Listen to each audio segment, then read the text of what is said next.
kusoo dhawaada bartaan ku leenahay YouTube-ka Samiir Show. YouTube-kan dadka cusub tahay fadlan subscribe noo saar. Ha isku ridin qoftan waa boqoradii la holin waayay waa boqoradii muqdisho xureysatay qof kale muqdisho miskalaha muqdisho anaa xureystay anaa iskale fartuun balbalaarka oo sheegtay inay heshiiyeen Xasan Toob Ismaaciil Xaaji Cabdulle iyo Brazil tamuuna isna lagu soo eeday inuu lu kula hadalkii durdur media hawada ka saaray Toob oo isna ogin lu ku leeyihiin aan doonin inuu la heshiiyo ayaa maslaxad badan ka timid taageerayaashiisa Xasan Toob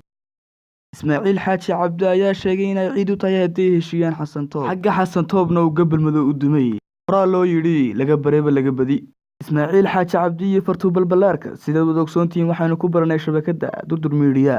halkaas oo ay noqdeen awrkii heeriyadiisa cunay Ismaaciil Xaaji Cabdi ayaa yiri wixii hore iska ilow laakiin Xasan Toob muxuu yiri sideenu ilaaba ana wixii hore og wax waranka ayaan idin haynaa wixii soo kordha waxaad naga socon doontaa shabakada aan ku leenahay